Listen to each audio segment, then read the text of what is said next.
Bendito Padre, te damos gracias esta noche porque nos permites acercarnos confiadamente al trono de tu gracia, a presentarte nuestro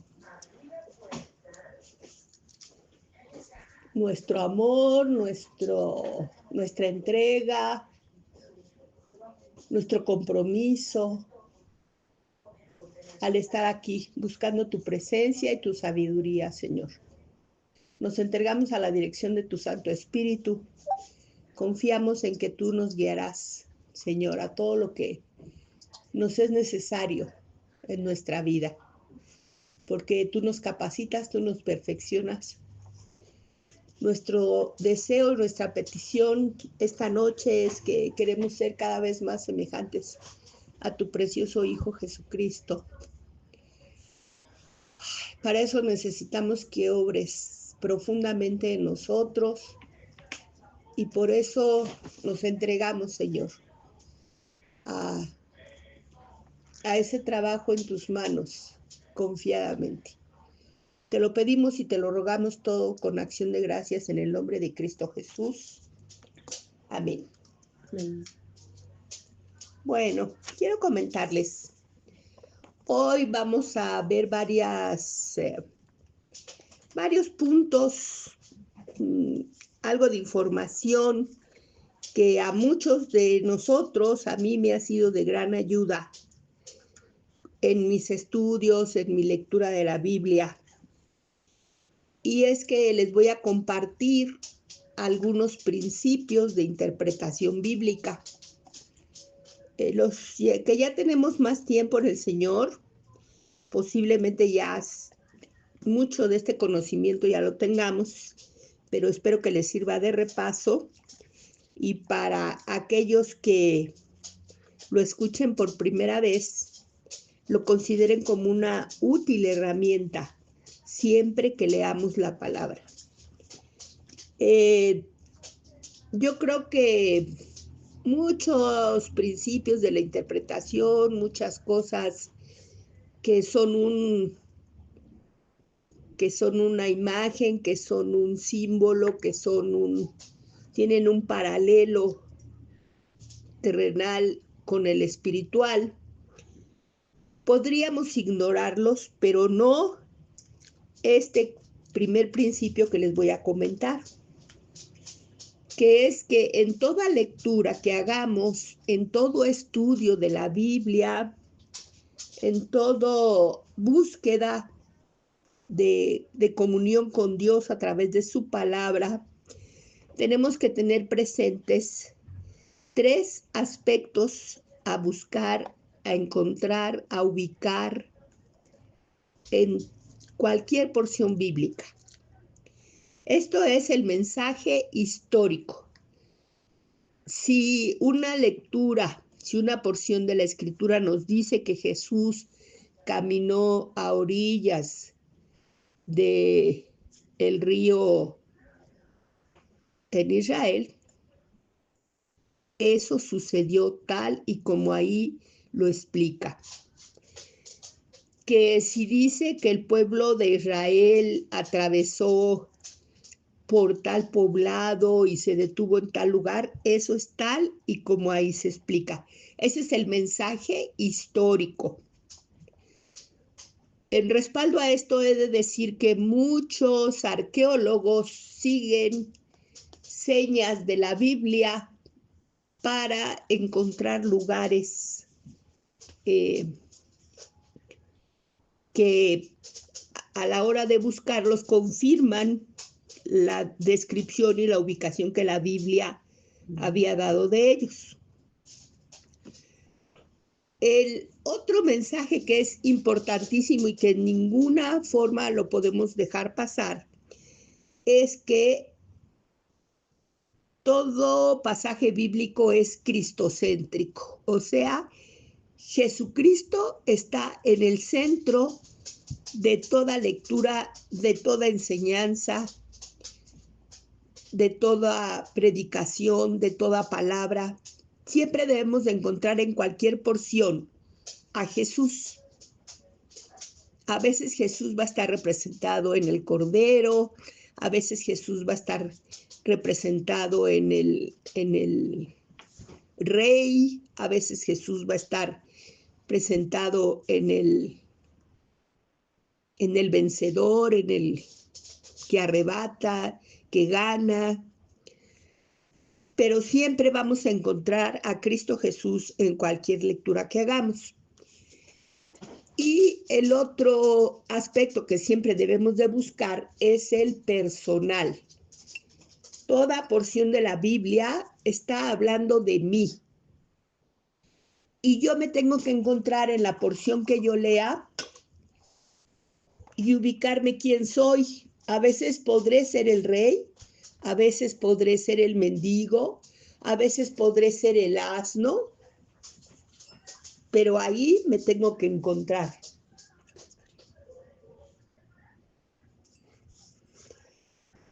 Otro aspecto que aprendemos en los principios de interpretación, que a veces nos causa un poco de problema, es que vemos que a veces Dios inicia hablándonos de una cosa y cuenta una historia y luego vuelve a mencionar esa cosa dentro de otra historia y luego vuelve a mencionar la misma cosa dentro de otra historia. Y eso es porque Dios nos va enseñando poco a poco. Y ese es el principio de la primera mención, donde Dios nos introduce a un tema de manera muy somera. Luego vienen una o varias menciones progresivas, donde se nos va añadiendo información. Y llega el momento en que Dios nos da una mención plena. O sea, cuando ya todo lo concerniente a ese tema que Dios nos va a transmitir, ya está puesto en su palabra. También tenemos principios numéricos. Hoy les voy a mencionar solamente los números 1, 3 y 7, ya que esos números representan a Dios en su plenitud, en su deidad, en su perfección. Esos 3 números pertenecen a Dios: el 1, el 3 y el 7. También tenemos algunos símbolos dentro de los materiales. Por ejemplo, siempre que veamos el oro, eso nos habla de la deidad, o sea, de la persona de Dios. La plata nos habla de la redención. La cabra nos habla del pecado. El bronce nos habla de juicio y sufrimiento.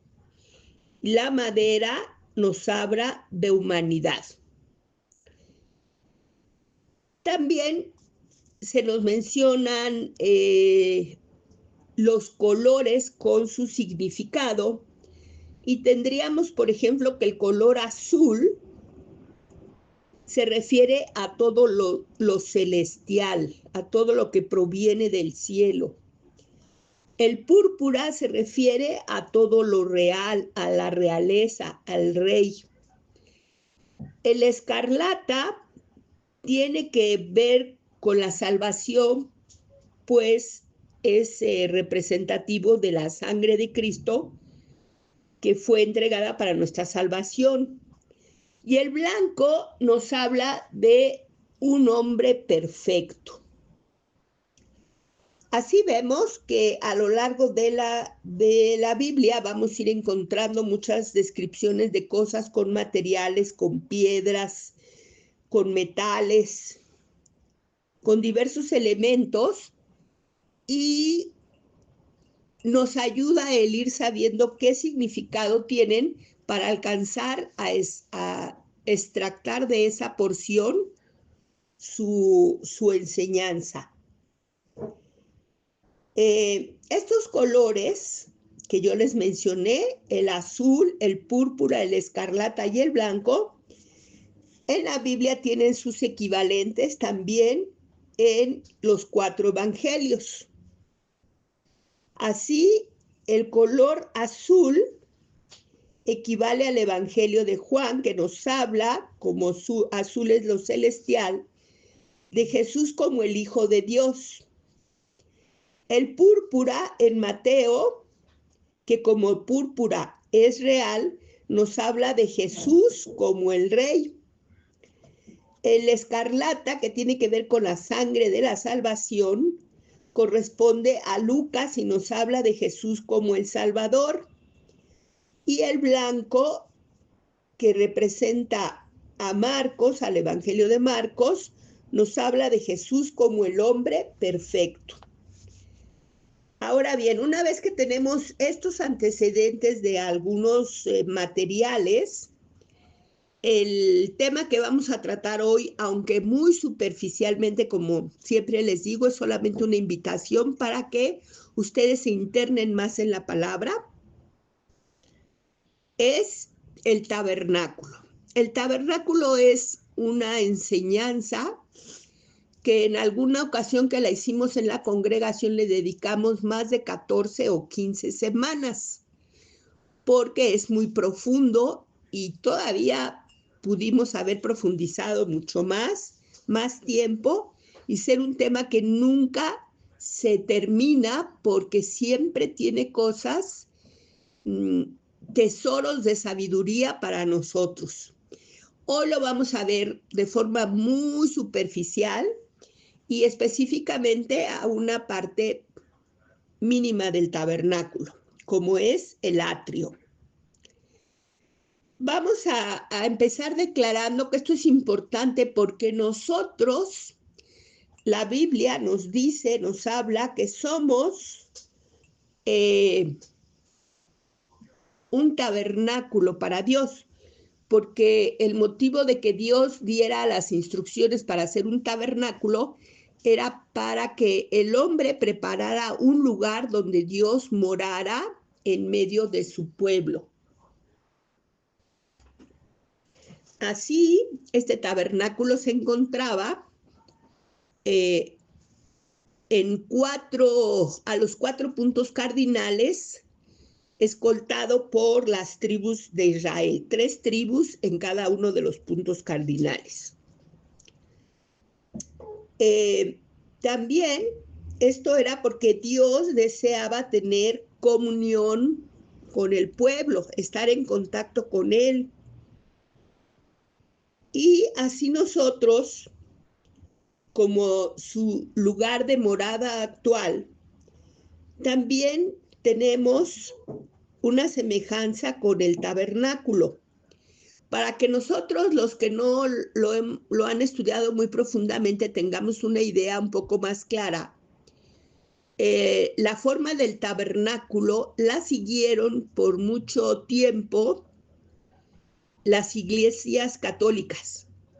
Entonces, si ustedes han ido o han visto, conocido, visitado una iglesia católica, recordarán que tiene una especie de patio o jardín que muchas veces tiene una fuente justo frente de la iglesia, porque ese lugar corresponde al atrio. Después, entrando a la iglesia ya en construcción, vemos que hay un área donde los feligreses se sientan y una especie de barda, de pequeño barandal que separa el área donde está el sacerdote católico. Eso representa donde se sientan las personas, el lugar santo, y donde se lleva a cabo la misa por el sacerdote, el lugar santísimo. Entonces, en eso copiaron el diseño del tabernáculo. Y nosotros, como verdadero templo de Dios, también tenemos atrio, lugar santo y lugar santísimo. Todo eso en lo que es nuestro ser. Donde se empieza a hablar de el atrio, porque del tabernáculo se empieza en el capítulo 24 de Éxodo, pero del tabernáculo se habla en Éxodo 27:9, nos dice: asimismo harás el atrio del tabernáculo. Y nos da al lado meridional, al sur, tendrá el atrio cortinas de lino torcido de 100 codos de longitud para un lado, y nos va dando las instrucciones ahí de cómo se hacía el tabernáculo. Y para confirmar lo que yo les dije de la mención, la primera mención, la mención progresiva, la mención plena, tenemos un ejemplo en que esto mismo se vuelve a mencionar en Éxodo 38:9, y se nos dan más, se añade más información. En el 38:9 dice: así hizo asimismo el atrio del lado sur al mediodía. Las cortinas del atrio eran de 100 codos de lino torcido. Ahí nos dice lo mismo que el versículo anterior, pero en la lectura ya añade más datos. ¿Por qué estamos estudiando esto? Porque tenemos una palabra en Hebreos 8:5 que nos dice: los cuales sirven a lo que es figura y sombra de las cosas celestiales, como se le advirtió a Moisés cuando iba a erigir el tabernáculo, diciéndole: mira, haz todas las cosas conforme al modelo que se te ha mostrado en el monte. O sea, que Moisés, antes de ir a dirigir la obra que se iba a levantar en el desierto, ya había visto el verdadero tabernáculo que se encuentra en el cielo. Y así el de la tierra solamente es una sombra. Y el propósito de ese tabernáculo era dar pistas para que el pueblo reconociera el plan de Dios para el pueblo escogido. Ahora esas pistas las tenemos que hacer nuestras y entender el plan de Dios a través de toda la Biblia, que ahora ya está completa, que nos da mucha información en todo lo concerniente al tabernáculo. Entonces repetimos que este tabernáculo se encontraba en el desierto. Ya el pueblo había sido sacado de Egipto, ya se encontraba en el desierto, y Dios, para tener comunión con él, dio las instrucciones de que se hiciera este tabernáculo. Entonces vemos que ese atrio se encontraba formado por algunos cortinajes, porque ellos no construían con elementos de construcción, ni ladrillos, ni tabiques, ni piedras, como después construyeron sus ciudades y sus palacios, sino con cortinajes. Y entonces, dentro de lo que se usaba para levantar este atrio, tenemos que había columnas de madera. Tenemos cordones para sujetarlas. Tenemos estacas. Y entonces vamos a ver qué información se nos da de cómo se levantaba este atrio. Se dan las medidas y se dan también el número de columnas que debía de tener en cada área, porque el largo del tabernáculo era el doble del ancho. Entonces nos dice, y vamos a irnos acercando, porque a la hora de estar viendo, llegando del desierto hacia el tabernáculo, vamos a ver un símil con nuestra vida. Así, nosotros cuando no sabíamos, cuando no teníamos noticias de la obra redentora de Cristo Jesús, nosotros vivíamos en un desierto, padecíamos, éramos sofocados, éramos humillados, molestos por todo lo que el desierto representa. Pero conforme en nuestra vida tuvimos conocimiento de que había una salvación, porque ese atrio lo primero que va a representar es la salvación de Dios, y nos fuéramos acercando hacia Él, lo primero que encontraríamos serían las estacas. Era lo que estaba más alejado del tabernáculo, pues con ellas se tensionaban las columnas que sostenían las cortinas.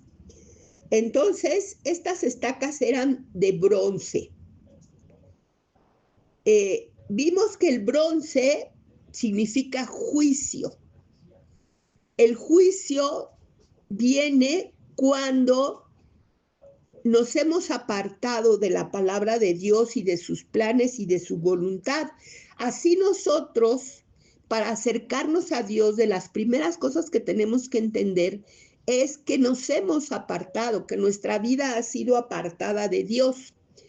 Estas estacas de bronce ya nos están hablando de Cristo Jesús, como yo les dije que teníamos que encontrar en toda la Escritura y muy en especial aquí en este tabernáculo. Cristo Jesús en estas estacas está representado en que la estaca se enterraba hasta la mitad. No estaban completamente sumergidas las estacas en la arena del desierto, solamente hasta la mitad, porque ahí representaban que se había llevado a cabo un juicio en Cristo Jesús y que Él había descendido a la tierra cuando fue sacrificado, pero no se había quedado en la tierra. Él había salido de esa tierra y había resucitado. Eso representa esa estaca encajada hasta la mitad. De esa estaca estaba sujeto un cordón de pelo de cabra. Nosotros ya vimos que la cabra representa el pecado, porque ese juicio en Cristo Jesús se llevó a causa del pecado. ¿De cuál pecado? Del mío, que me voy acercando a la obra perfecta de Dios. Tengo que reconocer que se necesitó ese juicio en Cristo, que Él venció a la muerte, pero que la hizo a causa de mi pecado representado en el hilo de pelo de cabra. Ese pelo se pone en contacto con la columna que está hecha de madera de acacia, que es una madera incorruptible, o sea, no se echa a perder, representando a Cristo Jesús, quien no conoció corrupción. Que nos dice la Biblia que estaba ceñida de plata. Esto es sujeta por la redención, porque esa fue la causa por la que Cristo Jesús vino a esta tierra, para hacer redención de los escogidos de Dios. Se fundamentaba en una base de bronce, o sea que la vida de Jesús, su inicio estaba pensada en que iba a venir a ejecutar un juicio de Dios en su persona, que era esa columna, para obtener para nosotros la redención que se representa en los capiteles de plata. De ahí, así se hacía y se formaba todo el atrio a través de esas cortinas que a nosotros, como ajenos a Dios, nos permiten, a través de la obra perfecta y la persona de Cristo Jesús, acercarnos a la presencia de Dios, que es lo que representa el tabernáculo. Para hacerlo, tenemos que entrar por la puerta que daba hacia el este, hacia donde el sol sale, a donde entra la luz. Y en todo el tabernáculo había 3 puertas que no eran hechas de madera, sino de tejidos de hilos, y entonces de lino. Entonces tenemos 3 puertas, la que está en el atrio, la que da entrada al edificio y al lugar santo, y la que da entrada al lugar santísimo, que se encuentra a la mitad del edificio. Y entonces resulta que esa primer puerta con la que nosotros nos encontramos en el atrio recibe el nombre de camino. La puerta que da entrada al lugar santo se llamaba verdad, y la puerta que da entrada al lugar santísimo se llamaba vida. De ahí que cuando Jesús dijo, yo soy el camino, la verdad y la vida, él estaba hablándoles a su pueblo que podían entender que él era la forma en que tenían que acercarse para llegar a la presencia de Dios. Esta puerta, que es el camino, también nos la encontramos nosotros, porque cuando vemos esa obra redentora de Cristo Jesús, podemos decir que hemos encontrado el camino para acercarnos a Dios, que ya estamos reconciliados con Él, por medio de su sacrificio, porque Él nos lo da de manera gratuita, pero aún no somos cercanos a Él, aún ni siquiera lo conocemos. Entonces tenemos que entrar por ese camino a empezar a conocer a nuestro amado Dios. Esto me da acceso a los atrios, a lo que en sí es el atrio, que es el lugar externo del tabernáculo, y que ahí era el lugar para hacer los sacrificios. Ahí me habla que mi vida, cuando recibo a Jesucristo y recibo esa redención y encuentro mi camino para acercarme a Dios, tiene que ser a través de que mi carne muera. Tenemos que empezar a conocer cómo es a que lo carnal en nosotros vaya siendo entregado cada vez más a Jesús. Ahí vemos que también nosotros luego entraríamos al lugar santo, donde se encuentra la mesa de los panes, el altar del incienso y el candelabro, que para mí representa que yo entro a comer el pan que es su palabra. Empiezo a ver la luz, que es la que me permite identificar y reconocer todas las cosas en mi vida, y lo más importante, reconocer al Espíritu Santo. Eso viene siendo el candelero. Y el altar del incienso, a que yo inmediatamente tengo necesidad de darle alabanza a Dios. Al llegar al lugar santísimo, estaré en la misma presencia de Dios, quien es fuego consumidor, que para yo llegar a tener esa comunión perfecta con Dios, necesito la obra plena y completa de Jesucristo, que me hace consciente de la santidad de Dios, para que yo en la soledad, en la intimidad, lo busque y deje que ese fuego consumidor vaya consumiendo todas las imperfecciones que hay dentro de mí, y en la medida que eso se va dando, mi comunión va siendo cada vez más clara, más estrecha y más gratificante con Dios en su plena presencia. Y bueno, como ustedes pueden ver, hemos tocado muy superficialmente este tema, y aún así es muy extenso y muy rico. Por lo cual yo les invito a que a partir del capítulo 24 de Éxodo pueden empezar a encontrar la construcción del tabernáculo y empezar a identificarnos en ese llamamiento a la comunión con Dios. Vamos a despedirnos. Precioso Padre, te damos gracias, porque tu palabra no nos deja lugar a duda. No es que aquí a alguien se le ocurrió, alguien pensó y hay algunas coincidencias. No, todo nos habla de tu plan perfecto, diseñado por amor para nosotros, para que tengamos esa comunión perfecta, para que seamos en un mismo espíritu contigo, para que haya libertad, para que tú nos manifiestes tu amor, tu voluntad, te comuniques con nosotros, escuchemos tu corazón, tus pensamientos de amor. Señor, no nos queda más que clamar termina esta obra que has iniciado en nosotros, porque lo pedimos en Cristo Jesús. Amén.